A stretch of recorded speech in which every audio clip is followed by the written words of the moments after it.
Aloha. Welcome to the Radiate Health and Wellness podcast, where we explore the vibrant world of health and well-being. I'm your host, Christine D. Ross, a board-certified health and wellness coach specializing in behavior change and nutrition, and author of Discover the Adventure of You and Health Beings. Join me as we uncover inspiring stories, practical tips, and transformative insights to assist you on your journey to radiate health and wellness. Aloha, and welcome back to the Radiate Health and Wellness podcast. If you've been following along for a while, you've been part of a very personal journey I've been sharing, my journey with cancer.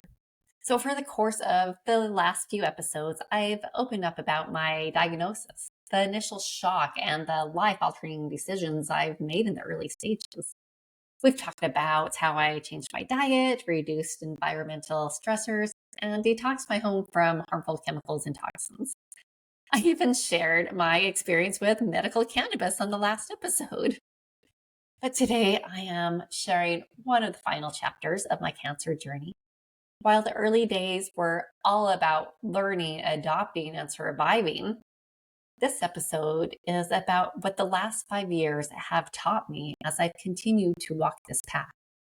It's a chance for me to reflect on how cancer has changed me, not just in the immediate aftermath, but in how it continues to shape the way I approach every aspect of my life, just day after day.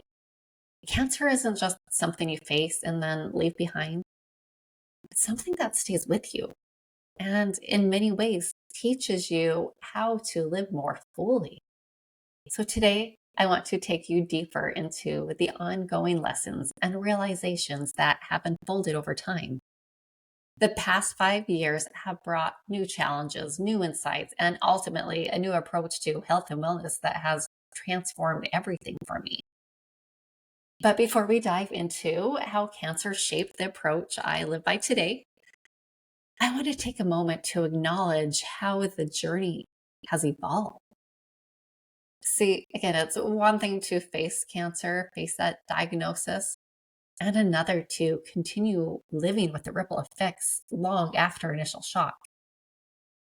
Over these past 5 years, I've learned that cancer isn't just a battle you fight and walk away from. It rewires how you think about health, wellness, and the choices you make every single day. You see, cancer has this way of shaking you to the core. It's like everything in your life has suddenly stripped away, and you're left staring at your most raw, vulnerable self. Before my diagnosis, I, like many, was caught up in the whirlwind of everyday life, working, worrying, planning for the future without truly stopping to consider the bigger picture. So cancer forced me in a way to stop, to truly reflect on my life and how I was living it. Suddenly, my purpose became crystal clear. I want to assist others avoid the pain and fear I had experienced. I didn't want to sit back and let life happen anymore. I wanted to take control, to live with intention.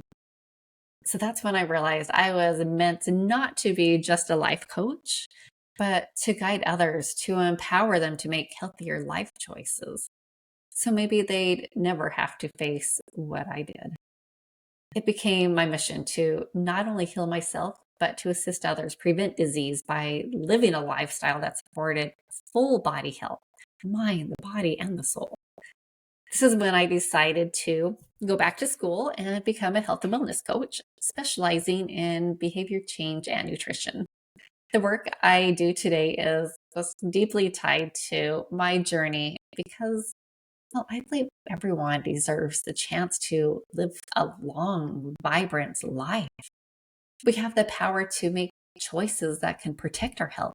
And I want to assist people in making those choices, to wake up the importance of real food, mindful living, and nurturing the soul. But as passionate as I am about this new path, not everyone around me understands or supports it. One of the hardest parts over the last 5 years wasn't just dealing with my own fears and doubts. but also confronting the doubts that came from others.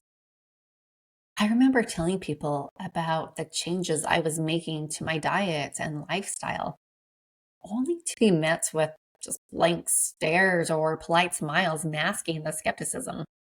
People would ask me things like, "Are you still doing that vegan thing?" Or, "Do you really think not drinking out of plastic water bottles is going to make any difference?" These questions, though well meaning, they often stung. Why was it that people who would easily support me doing chemotherapy or a mastectomy or radiation seem to find my decisions to focus on nutrition, mindfulness, and toxic free living so hard to understand? It wasn't just frustrating, it was just deeply isolating. I was making choices that I believed in, that felt right for my body, but so often those around me didn't see the seriousness of these decisions. They didn't realize that my choices weren't just about avoiding cancer, they were about living with vitality, health, and peace of mind. At times, I question myself when people I love and respect can't see the importance of what I am doing, and it plants seeds of doubt. Was I making the right choice? Should I have taken the traditional route? But every time I ask myself those questions, my intuition guides me back to my path. I know deep down that the choices I make aren't just for today, they are for the rest of my life. So during my holistic journey, I learned the invaluable lesson of balance. Initially, I believed that in order to protect my health, I had to do just everything 100% and perfect. Just control over every aspect of my diet and lifestyle. I meticulously avoided anything that could potentially harm me, from toxins in the food to chemicals in personal care products. I even made everything from scratch, from my lotions, bread, sauces, faux meats, crackers, and juices, believing that if I controlled everything, I would stay healthy. However, that level of control quickly just became exhausting. My days were just consumed by food prep, research, and constantly stressing over what I was consuming or bringing into my home. It felt just suffocating, and the toll it took on my energy and mental health made it clear this was not sustainable. The turning point came when I realized that the stress of trying to do everything 100% and perfect was becoming a problem itself. I was so focused on avoiding toxins that I had overlooked the fact that stress can be just as damaging to my health. In my effort to stay healthy, I was creating a new kind of toxicity, mental and emotional strain. So that's when I adopted the 90% rule. I gave myself permission to let go of the need for perfection. I started to trust that making healthy choices most of the time, 90% of the time, was enough. If I went out to eat and there was a little butter or cream in my dish, it didn't have to derail my health goals. If I used a store bought sauce instead of making my own from scratch, it wasn't a failure. It simply meant I was human, learning to live with more flexibility and less stress. So this shift was just liberating. It allowed me to enjoy life again, to be just a little bit more free from the constant pressure I had put on myself. I began to focus on the joy of making healthy choices without letting perfectionism cloud my experience. So, through this process, I realized that health isn't just about the physical choices we make, it's also about mental and emotional well being. The stress I had been carrying was often more harmful than any small indulgence in food or a product that wasn't entirely clean. In the end, I learned that true health comes from balance, not from avoiding everything that's potentially harmful, but from embracing the good while letting go of unnecessary pressures. So, another tough challenge I got to figure out through my journey was in addressing misconceptions. And with that, educating others with compassion. Now, I've had so many conversations with well meaning friends and family who just didn't understand what it's like to live with a constant awareness of cancer. They would say things like, "You're cancer free now, so you're fine, right?" Or, "You have the same chance of getting cancer now as everybody else."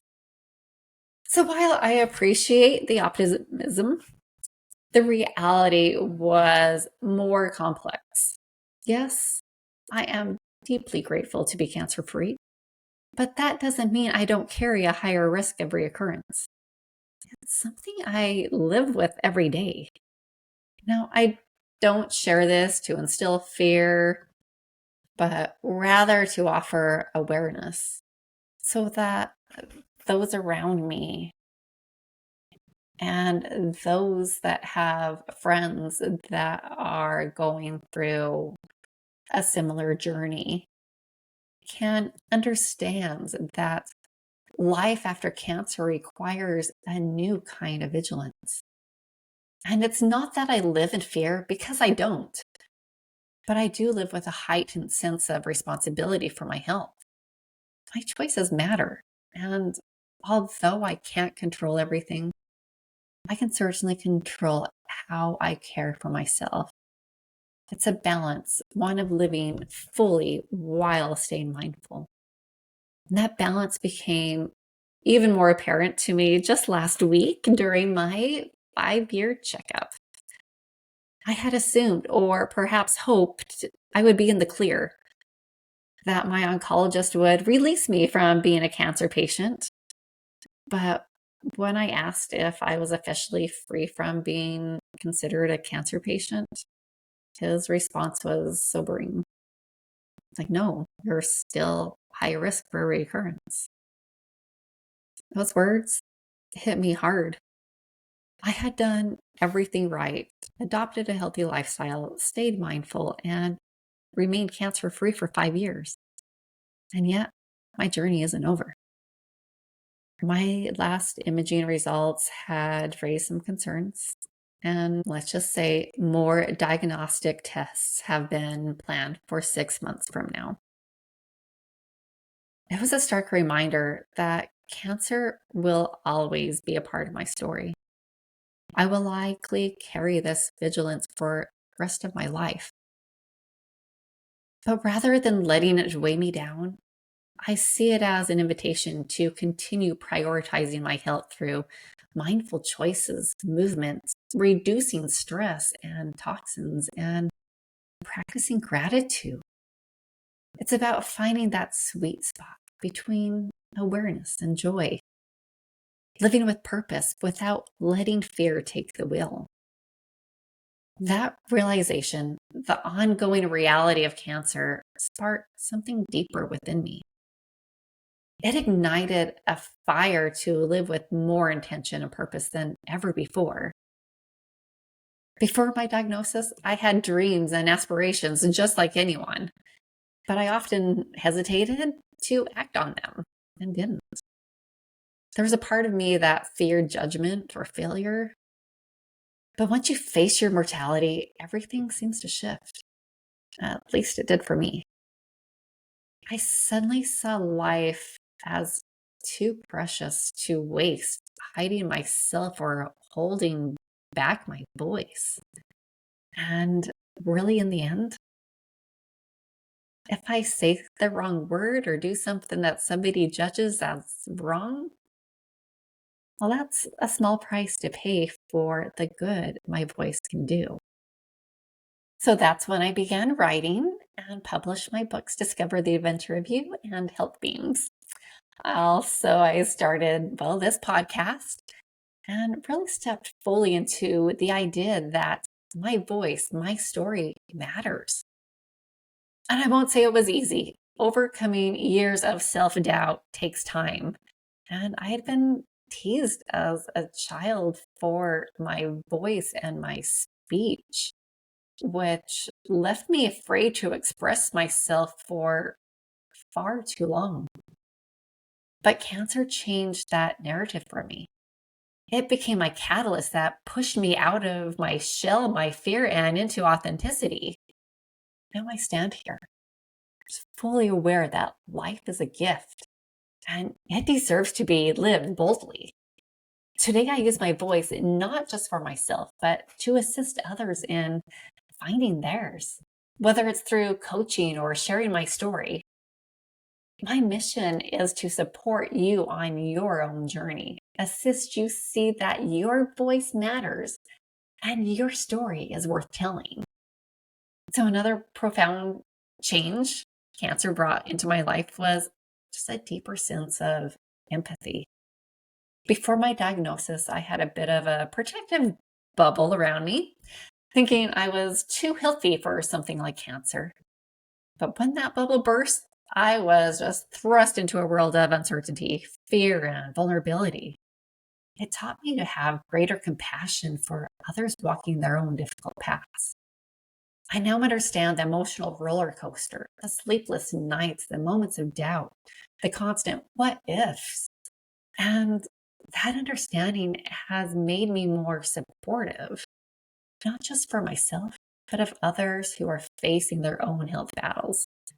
We never truly know what somebody else is going through, but offering kindness, patience, and empathy can just make a huge difference. Sometimes all we need is a little understanding and support to assist us through those tough times. And in those moments of challenge, balance becomes crucial. I remember vividly how after my cancer diagnosis, I went from feeling just invincible, like nothing could ever harm me, to suddenly feeling vulnerable to everything and anything. Every little ache or bump would trigger an avalanche of worry. A slight pain in my side, a mole that looked different, or even just fatigue could set off alarm bells in my mind. And I'd immediately fear the worst. Is this another cancer? Is it back? It was as if my body had turned into something unfamiliar, and no longer the strong, reliable vessel I had always known, but instead a source of potential danger. I felt like I was living on high alert, constantly scanning for signs of another possible health crisis. And it was exhausting and just emotionally draining. To be in that heightened state of anxiety, always bracing myself for bad news that might not ever come. But over time, during these last 5 years, I have realized I couldn't live like that forever. It was unsustainable. I got to find a healthier way to navigate my post cancer life without letting fear dictate every decision, every thought, and every action. I knew I couldn't ignore my health. I still needed to be vigilant, but I also couldn't let that vigilance consume me. So I began working on finding a balance. That meant learning to trust my body again instead of jumping to immediate worst case scenarios. I started practicing a different kind of listening, a calmer, more grounded awareness. I had to remind myself that not every ache or bump was something catastrophic. Sometimes it was just life, just normal human aches and pains and aging. I found peace in taking action where I could. I stayed proactive about my health by continuing regular checkups, adopting healthy habits, and listening to my body's signals without overreacting to them. I began to trust that I was doing everything I could to support my wellness. And that brought me a new kind of calm. But there was another layer of this realization that brought even a deeper peace. I've come to terms with the fact that if cancer does return one day, it's not because I failed. I've made the best decisions for my body, and I'm confident in the choices I've made along this journey. I won't blame myself or carry regret for anything I have or haven't done. Cancer is unpredictable. And while I can't control whether or not it comes back, I can control how I live my life today. This acceptance of both uncertainty and self compassion has been freeing. I understand that while I can take every step to support my health, some things are beyond my control. And if the worst happens, I know I've done my part. And that brings me just a profound sense of peace. There's no blame, no guilt, just trust in myself and the journey I've been on. In the end, we can't control every outcome, but we can control our mindset. For me, that means living proactively while also letting go of the constant need for control. It's about embracing life, both its uncertainties and its joys, without letting fear be in the driver's seat. If you've just received a cancer diagnosis or are walking through a tough chapter of your own, I want to speak to you directly. I see you. I know how overwhelming and disorienting this journey can be, but you're not alone. Take the time to educate yourself. Carry a notebook. Let your thoughts spill onto the pages and give yourself space to reflect. Journaling can be a lifeline, just assisting you process the complexities of your emotions and fears. And above all, trust yourself. You are your own expert. Your body, mind, and emotions are all sending you signals that only you can truly interpret. And surround yourself with those who uplift and support you. But remember to be your biggest supporter. And it's okay to release any naysayers and focus on those who nurture your healing. Know that you have the strength within you to face whatever comes. Each step you take is a testament of your resilience. And as you move forward, you will find balance, strength, and healing. I hope my story has offered you some comfort, inspiration, or perhaps just a reminder that you're not alone in whatever you're going through. Life isn't about avoiding the storms. It's about being flexible, finding the balance and the strength to weather them and thrive in their wake. And as part of supporting you on this journey, I've created a special meditation to help you tune in and listen to your body's signals, just like I've learned to do. It's designed to assist you in connecting deeply with your body, offering compassion, healing, love, and understanding, and finding the calm amidst whatever you're facing. So I invite you to take some time for yourself and listen to this meditation. Whether you're navigating a health challenge or simply seeking a moment of peace and reflection. So I will have it available for you to listen to on YouTube or Spotify. So be on the lookout for it. And before I sign off, I'd like to invite you to check out my books, Discover the Adventure of You and Health Themes. As I've shared, they've both been deeply inspired by my healing path and are just filled with tools, insights, stories, and writing prompts that can serve as a guide to radiate health and wellness. And if you know someone who's on their own health journey or might be inspired by my story, please share this podcast with them. You never know how a small act of sharing can ripple out, offering hope and healing to someone who needs it. And of course, feel free to reach out to me at radiate.hw@gmail.com or visit my website, radiatehealthandwellness.com. or connect with me on Facebook or Instagram, or simply leave a comment below. And lastly, don't forget to like and subscribe so you never miss an episode. By subscribing, you'll stay in the loop on future topics, updates on my journey, and more tips to support your health and well-being. Mahalo for being here with me today. May you find peace, strength, and joy in your own journey. Until next time, please reflect on how you can live more purposefully, find your own balance, and radiate health and wellness in all that you do.